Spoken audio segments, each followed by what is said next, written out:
చేయలేక ఎన్నికల్లో అధికారంలోకి రావడం కోసం స్టడీ లేకోకుండా 40 సంవత్సరాల అనుభవం కలిగినటువంటి నారా చంద్రబాబు నాయుడు గారు, 4వసారి ముఖ్యమంత్రి అయినటువంటి చంద్రబాబు నాయుడు గారు స్టడీ లేకోకుండా, ఆలోచన లేకోకుండా, అధికారమే పరమావధి అని భావించి అనేకమైనటువంటి అసత్యాలను, అభూత కల్పనలను, వాగ్దానాలను, అమలు కాని అసాధ్యమైనటువంటి వాగ్దానాలను చంద్రబాబు నాయుడు గారు పుంకాలుగా చెప్పేశాడు. అధికారంలోకి వచ్చేసాడు. మేము అన్నీ స్టడీ చేసాం, కాలువలు పట్టుకోండి మాది అవసరమైతే అన్నారు. ఏం పట్టుకోవాలి వాళ్ళు చెప్పమని అడుగుతున్నా. అది చెప్పిన పెద్ద మనిషిని. వాళ్ళు ఏం పట్టుకోవాలి? 8 మాసాలు అయింది, ఇచ్చిన వాగ్దానాలు నెరవేర్చలేదు, ఆరకొరగా కుంటిగా ఏదో చేస్తున్నామని ప్రచారం చేస్తున్నారు. ఇప్పుడు ఎవరు చొక్కా పట్టుకోవాలి, ఎవరి కాలరు పట్టుకోవాలి, ఎవరి మెడ పట్టుకోవాలి చెప్పమని నేను అడుగుతా ఉన్నా.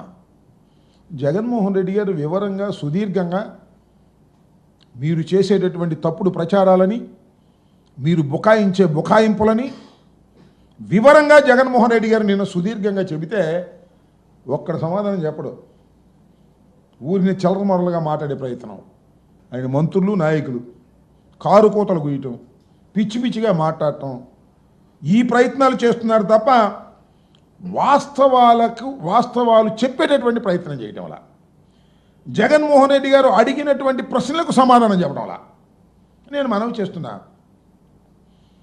జగన్మోహన్ రెడ్డి గారి ప్రభుత్వం ఓడిపోయిన తర్వాత సుమారుగా జగన్మోహన్ రెడ్డి గారు 10 నుంచి 11 సార్లు మీడియా ముందుకొచ్చి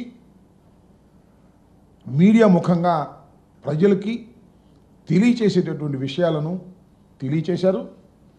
ప్రస్తుత ప్రభుత్వాన్ని సూటిగా కొన్ని ప్రశ్నలు కూడా అడిగారు. ఒక్క ప్రయత్నం కూడా, ఒక్క ప్రశ్నకు సమాధానం కూడా చెప్పాల చంద్రబాబు నాయుడు గారు లేదా కూటమి ప్రభుత్వం. ఎంత అన్యాయం అండి! ఏం చెప్తారండి? జగన్మోహన్ రెడ్డి గారి టైంలో 14 లక్షల కోట్ల రూపాయలు అప్పు చేశాడంటున్నారు. చివరకు చూస్తే మళ్ళీ ఆయనే 6 లక్షల కోట్లని బడ్జెట్లో పెట్టాడు.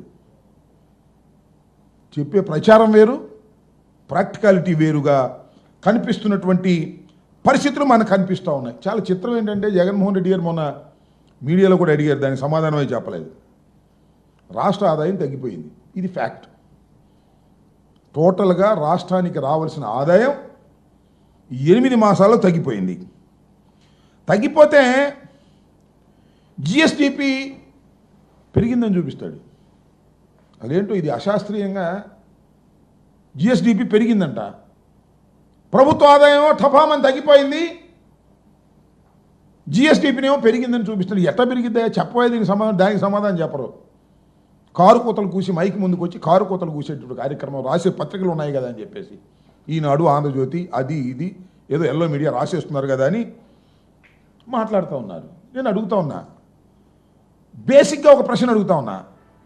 అయ్యా జగన్మోహన్ రెడ్డి గారు, అయ్యా కూటమి ప్రభుత్వ పెద్దలు, మైకు ముందుకొచ్చి జగన్మోహన్ రెడ్డి గారికి సమాధానం చెప్పలేక కారు కూత కూస్తున్నటువంటి వ్యక్తులు, నోటికొచ్చినట్టుగా మాట్లాడుతున్నటువంటి మంత్రులు అడుగుతా ఉన్నా, ఏమండి మా హయాంలో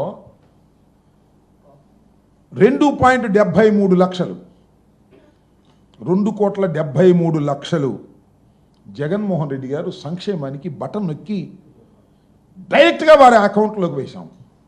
దెర్ ఇస్ నో ఫిల్ఫరేజ్.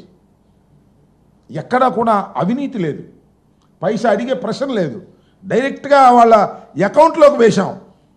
అయ్యా మీరు వచ్చారు కదా, చిత్రం ఏంటంటే జగన్మోహన్ రెడ్డి గారు దిగిపోయిన తర్వాత, చంద్రబాబు నాయుడు వచ్చిన తర్వాత 1.45 లక్షలు కోట్లు అప్పు చేశారు. ఎవరు? మన చంద్రబాబు నాయుడు గారు. చేసి ఏం చేసామా? బటన్ నొక్కామా? బటన్ నొక్కి ఇచ్చేటటువంటి ప్రయత్నం చేశామా? ఎన్నికలకు ముందు ఏం చెప్పాడు చూసారా? సంపద సృష్టిస్తా. బటన్ నొక్కడం ఏంటి? ముసలమ్మ నొక్కింది బటన్కి ముందు పెడితే అన్నాడు.